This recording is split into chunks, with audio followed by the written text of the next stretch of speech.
Million Mile Sprinter, another Sprinter rescue job. This one, however, is a lot closer to home, or to the shop.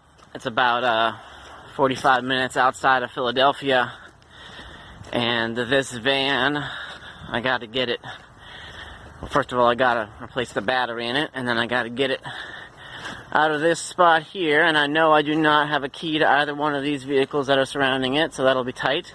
But it's stuck in permanent limp mode, which means that even if I were to fix the problem without the proper scanner, it will stay stuck in second gear. The engine computer keeps talking to the transmission control module, and the transmission control module either won't talk back or gives it the wrong message, and the engine control module says, "I'm done with you. You're stuck in second gear till you get fixed." So I got it out. It was a little sketchy, but here it is. And there's lots of codes, and I'm working on them. It's running. Put the new battery in.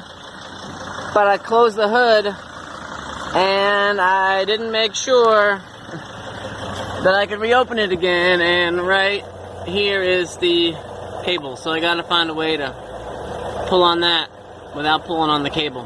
To open the hood back up, brake lights on. The brake pedal's real low, that means the fluid is low, and I got to get in there under the hood to refill it. So we'll see how that goes. I got it. It's open. Good thing someone left this pair of rusty pliers, otherwise I would have been screwed. My tool set that I brought with me didn't have a pair of pliers. And sure enough,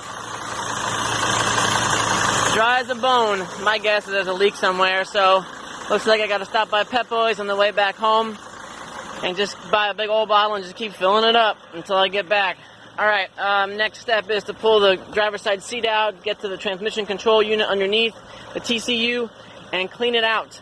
A lot of times what happens is underneath the Sprinters, the transmission, there's a wire that goes underneath the transmission up to the transmission control unit under the driver's seat, and that gets, the transmission leaks fluid, it gets full of fluid, and it just messes up all the communication between the engine and the engine computer and the transmission computer. And I got the seat out, and I got the transmission control module out, and it's not looking like I want to see it. These should be, I was hoping to see these all wet. And they might be a little bit, but it doesn't look like. This is the transmission control module underneath the seat. It's not usually loose. I took it out. So I'm going to take these out here, spray them out, and then get underneath the engine, or underneath the van, where the other end of these wires plugs into the transmission. And I'm going to clean that out. Hopefully that'll take it out of limp mode. Otherwise it'll be a long, slow drive home. But that's okay. That's what I signed up for. Alright, this is what I expected to see. This plug right here underneath the transmission, you can tell it's all wet here, moist, probably leaking. I'm gonna unplug it and pull it out. Yeah, that shouldn't be wet like that. Alright, I gotta clean it out, and hopefully this will solve our problem. Alright, I'm out. I'm out of the gate. I locked it up. The van drove under its own power. I'm quite happy. And even though the brakes suck, fortunately, I have a big stroke of luck here. The emergency brake, or the parking brake, works great on this thing. Oftentimes, vans have been sitting for a while. It doesn't work very well. And on this one, it does. So that's my backup for sure if things get a little hairy. Just to get me to the Pep Boys up the street here. And the transmission, there it is. It's in one. I have 2, 3, 4 shifts of the gears. So at least as of right now, it's not stuck in limp mode. I'm gonna try to take a loop around. All right, I made it. Hot dog. It proved to be way too sketchy to be pulling up on the emergency brake handle and holding the phone in my hand and trying to drive. But it works. The gears are shifting. It's not stuck in limp mode anymore, but I'm just taking small back roads so my speeds stay low. And I'm going to run in there, grab some a whole bunch of brake fluid and fill her up and see what happens.